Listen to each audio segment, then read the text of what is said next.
the season began and they handled Ladeal fairly easily, right? I mean, yes, they were missing key personnel, but I mean, so was Barcelona. And it was a 2-0 win that was, smooth and certainly augured well for what we were about to see. And then things fell apart. And it's hard to even identify when and where they fell apart. I mean, it wasn't Messi leaving because he was gone. It was just like at some moment, and maybe it's something you can pinpoint. I mean, Koeman lost the team. And so Depay is moving with less pace, less sharpness.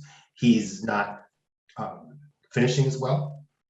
None of the players are looking like they've met each other before.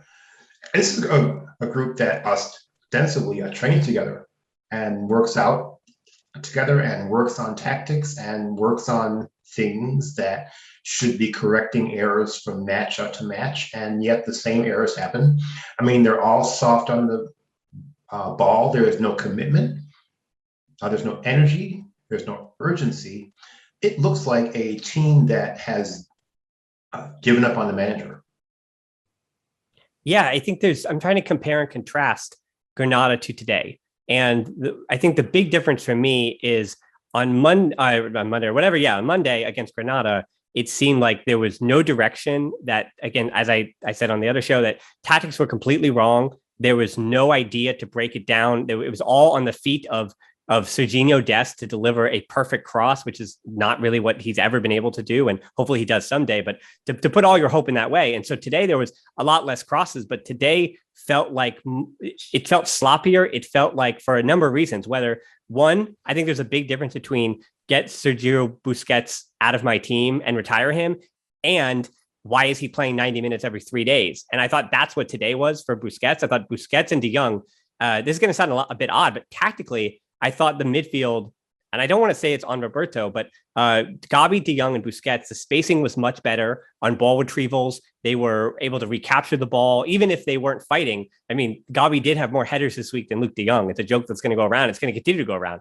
He had more headers and more 50-50 balls won than a guy double his size. So Gavi fought well, and the midfield just space wise, when they were pushing Cadiz back in that low block, they were winning the ball in the right spots a bit better today than they were against Granada. So I thought the midfield was better, yet the midfield, if they were actually individually better, because I thought De Jong was sloppy with his first touching today. He was taking too many touches today. And that's what led to the first yellow, which unfortunately leads to a bad refereeing decision and the second yellow. Busquets also his passing today, I thought, was not sharp at all. And again, he just looks tired. And so to me, it seems like if they gave this performance against Granada, Barcelona would have lost that game completely by 2 or 3 goals. However, if they were as sharp individually as they were against Granada today with that direction, I think that Barca would have got a result. But again, today was sloppy as opposed to what I felt was a lack of direction, which is, both of them are bad, but I think it's bad in different ways, if that makes any sense. Yeah, no, I mean, I'll start with the obvious, which is that Sergio Busquets should have gotten a gold watch in the summertime. I appreciate his skill on the ball, but I mean, when the opponent has the ball, he can't do anything. And so his midfield mates have to clean up. And Gavi, being young and fearless as he always is, was part of the reason that things looked more coherent today. I mean, I had the opportunity to watch Gavi twice live last week while in Barcelona, and the B team, and then against Bayern, and he was the same player, fearless. He views when the opponent has the ball as like this personal attack on him, and it's fantastic to watch. The other thing that really fascinated me was watching Nico in the B match, how he basically ran the team. He drove the ball. He controlled the middle. He had many runs into the box or the ball at his feet, and he looked a much more complete DM right now, and someone who I think would be more reassuring, although he is young and not entirely ready. I would rather have someone who is not entirely ready but who can move than someone who is this legend but who's about as useful as you or I when your opponent has the ball. And that for me is the biggest frustration about Koeman and his devotion to Busquets. There is no question that he's fantastic on the ball. But I mean, off the ball, he's a mess. And when he's not passing properly, as he was for almost the entire match today, then he's just, for lack of a better word, a liability. And that's a problem.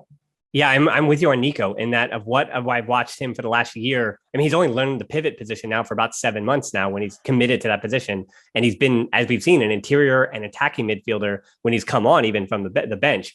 And as a pivot, even with Barca B, he'll be out of position 2 or 3 times per game.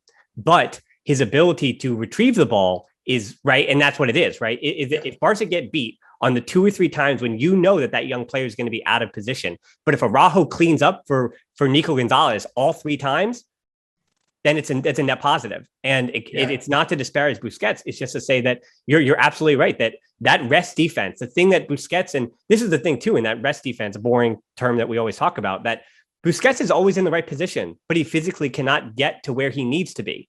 Right. Correct. He's always at point A.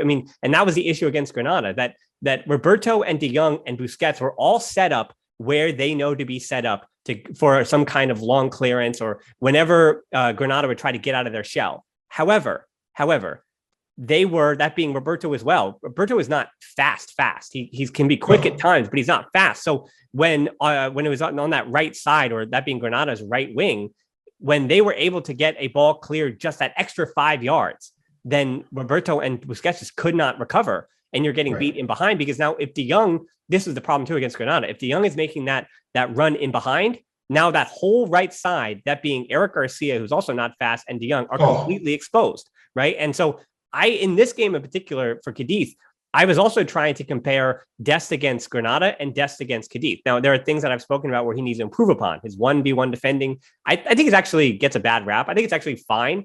But his positional sense next to his teammates can be a little haywire sometimes. His crossing is not great either, but you know that all of the talent and all the skill set is there if he can put it all together. But that said, he had a different role today on the left wing. He was a bit more hesitant, sure, but I just thought he was cleaner. He was cleaner on the ball. He was a bit cleaner in working with even De Jong and working with Gabi, which is odd to say, right? How Gabi is playing the left interior and Dest and Araujo behind him was just more clean than what you'd expect from Eric Garcia and Frankie de Jong and Dest. And I think space matters again too, where Dest knew he always had that coverage with Araujo behind him.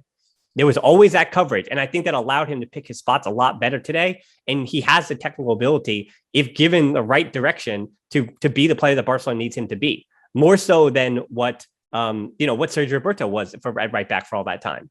Yeah. See, I am a grump when it comes to Dest. I don't think that Dest has the mindset, the head, the technical ability, the defensive skill. I mean, he wasn't a regular starter at Ajax because he wasn't ready. So I don't know what made anybody think he's ready to be a regular starter for Barcelona. And so he is routinely punked when he moves forward. He's routinely dispossessed. Mm-hmm. When he is defending, his mind seems to wander. And this is true on the left or the right. And so the other problem with him is he's soft. And he gives up, he shrugs, he waits for fouls that don't come. He stops playing when somebody shoves him harder than he thinks he should be shoved. He's just, right now, he's a mess. And part of why he's a mess is because he hasn't gotten those fundamentals worked on. He came in, everybody was like, huzzah, young Danny Alves. And, Koeman stuck him right into the X1. And he hasn't improved at all. I mean, you could even say he's regressed, and like the rest of the team. So last year, I felt like Koeman had the team right up until that second PSG match, right, where they fought really hard, and Navas saved them, or they might have once again pulled off remontada. And then after that, they seem to start spiraling downhill. This year, the team is as bad and disconnected as I have seen them, and Dest is one of the most symbolic of that sort of dissolution. I mean, he's just like, there are times his head's not in it, and so once we consider that none of the fullbacks that Barcelona have on the roster are fit for a top level European side, right, that wants to think of itself as a contender for trophies. You start looking at who's the least bad. It is a criminal to me that Jordi Alba is still the best fullback on that roster, right? Because he's done for. He's a mess. But I mean, they sold Emerson, who was going on his own learning curve over at Tottenham, and is not what anybody would think of as sparkly. They jettisoned Firpo, who left a broken man. Same with Semedo, and now your best defensive fullback is Mingueza, and that's it's right, like, far and away. And so you then have to decide what you want to do, right? And to have Dest and Alba in the same lineup is suicidal, especially with Busquets also out there. And so you almost want to, I don't know if now you just leave Mingueza and say to Dest, the left side is yours to learn. I don't know, but I mean, something has to happen to give this team some function. I mean, so like today, they got the ball and they would get it and dribble it and look, and the spaces were too large, and so they would dribble again, and then pass it. By this time, their passing target was being covered by two Cádiz defenders, and that guy would get it, and they would come in from behind. He would lose the ball, and off would go Cádiz on the counter. And it happened time and time again. And it happened because there's no movement, there's no vision, there's no sense of how the team wants to play. I mean, when Real Madrid is playing possession football better than Barcelona, there's something wrong, right? And I think that what's wrong is it is Koeman, and I think that he has lost this team to an extent that if Laporta doesn't act, and I mean, I don't care who you put in there, right? I mean, stick a dead dog on the sidelines. I don't care at this point. You have to have someone there who is not Ronald Koeman. You just have to.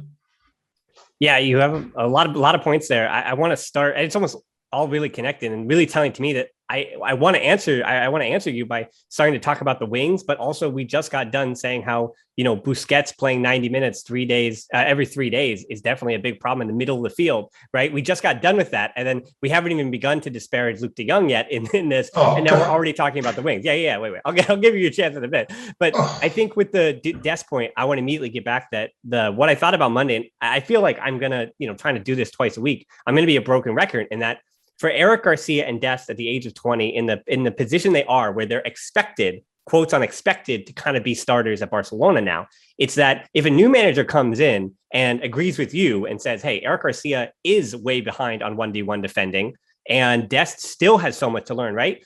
They're done. Like that's put a knife in them. They're finished because they're going to get replaced and they're never going to have not only the opportunities, but I don't know if behind the scenes, we've seen the same thing from a lot of players where when you're 20 years old, then you wind up falling out of favor. You wake up and you're 23 years old, your contract is up and you're free agent, or some other club, whether it's Lazio or or Napoli, or somebody is calling on the phone and asking for them to try to fix you, get you off the bench because you're now 22 years old, but you showed some stuff when you were 19.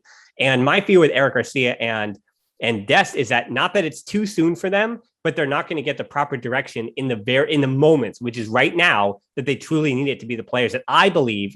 I'm a little, again, higher on Dest and Eric Garcia than I think than almost everybody else in our little Barca bubble. But I may be very high on them, but I agree with all of you that if they do not improve the substantial things that us as fans can see that they need to improve upon, then they will be lost players. And you cannot slot them in to our starting 11 of that ideal Champions League winning side in 5 years or 3 years or whenever. You can't slot them in there like you do on Araujo because of those huge things that need to improve. Where Araujo, if he gets better at playing the ball with his feet, great. But what he provides you right now is a skill that is good enough to start for FC Barcelona. Full stop. There's where we are. Now, I want to bring up Yusuf Demir now too, because we've been talking about the wings, right? The wing play for Barca has not been good enough. Fati obviously can very, very well change that, even at 50%. His reputation alone at 50% will draw space open for Memphis in the middle. And getting Luke de Jong, I almost laugh every time I say it, but he doesn't have to start. Put him on the bench. Memphis is the 9, or Memphis is the left wing, and Fati's gravitational pull is up top. Either way, regardless of what you do, I think we're going to have to figure out who's better in what position. But the answer is that Luke de Jong is better on the bench if Fati's on the field, and then Dembele on the right as well, being that winger, creating space that doesn't exist in the way it's built. Because Yusuf Demir is a little bit of a different case, I think, than Dest and Eric Garcia. That for him, it's just too soon. That's what I felt like Demir today. He was sat out on the right wing. He's not naturally for Rapid Vienna. He even played at the 10. He didn't really play as a right wing. He played as this inverted winger in the Austrian division as a 17-year-old who was allowed to express himself, right? And then you put him in Barcelona, where he's not really supposed to express himself too much because you can't give away the ball. Right. And then he's supposed to be out on the right wing when he's not a winger, with Mingueza, who's not an overlapping right back. So you're not putting an 18-year-old Demir in a place to succeed. And with a reminder, too, that he was supposed to be the best player in the 3rd division in Spain this year, not wearing the number 11 shirt for Barcelona. So I think it's very different, where Dest and Eric Garcia, it feels too soon, but it also has to be now. But for Demir, it feels absolutely too soon. But it also, you see the tools. You see in those from the 35th minute to the 45th minute, when he started to feel himself a little bit, you saw the skill, you saw the ideas, and you can see what happens when a manager empowers him, when he finally has the confidence to know who he is in that team, right? And that's, I think, a big difference, that Demir is just too soon. Well, for some of the other younger players, it has to be now.